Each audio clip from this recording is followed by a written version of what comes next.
All right, Sebastian Gorka is Trump's senior director for counterterrorism, and he joins us now from the White House. Good to see you, sir. The left and the media have found a new charity case. They keep doing this. The poor, innocent Tren de Aragua gang members are now in need of their full defense. It's truly stunning. Look, I'm a government official now, so I'm not going to make political statements. But what kind of individual of any political color is on the side of the foreign nationals who are rapists, murderers, child traffickers? It beggars belief. You don't have to like the fact that my boss won 77 million votes in the November election, but can't we agree on some things, like cartel members are bad, that America should have borders, and that killing terrorists is a good thing? It shouldn't be controversial, should it, Rob? It's not in the minds of most Americans, but as we have seen time and time again, they keep finding these really low margin issues and deciding to fight on the wrong side of them, and it's amazing to watch. They've done this over and over again for the last several weeks. The opponents of this, the ones that are complaining, are saying that it is ridiculous to use the Wartime Enemies Act in this situation. They're saying that we're not at war with the country that these gang members came from. And this is ridiculous. And this is all in the courts now. And we're going to see updates just like we saw today. It's going to move from one way to the other. What do you say to that contention that this is not right?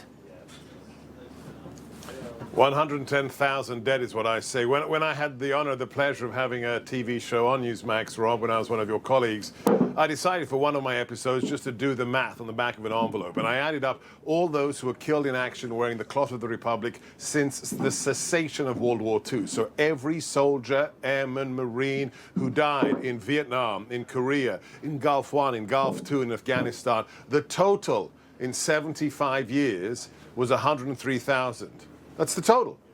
In 1 year of Biden, thanks to these organizations, thanks to these cartels, more than 110,000 Americans were killed by the illicit drugs, mostly fentanyl, flowing across the border. So if that's not a definition of war, more Americans dying in 1 calendar year than in 75 years of combat, then I don't know what it is. And that's why President Trump is justified in using the Enemy Aliens Act and every other tool of statecraft to finally secure America and protect our women, our children, and all those who wish to live here legally and as citizens.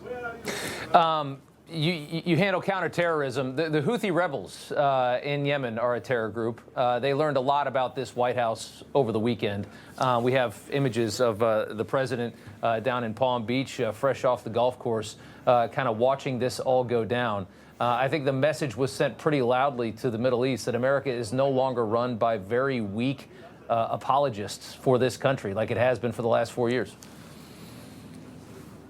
A very clear message was sent. If you haven't read, dear viewers, the President's Truth Social post just after we initiated that counterterrorism response, that defensive measure, you should. Why? Well, the fact is that there was no freedom of shipping. The sea lanes were held hostage by a bunch of terrorists. U.S. vessels had been fired upon more than 140 times. Not one American ship had been allowed to pass through that sea lane for the last year.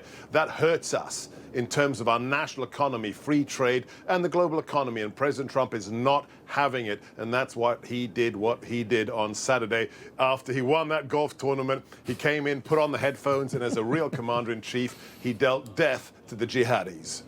And it seemed, as far as we can tell, we don't have a lot of specifics about what was hit and how successful this operation was, but it did some heavy work, right?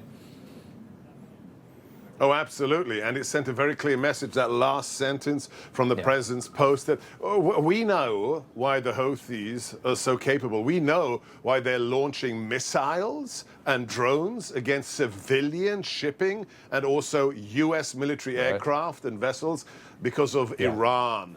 And the message to Iran was, You better stop it now. Yeah. Stop arming those proxies, or you will pay the ultimate penalty as well. How embarrassing that this was ignored for so many years by the last administration, that we just allowed this. No wonder the world thinks that they can walk all over this country. That's the way we've been run.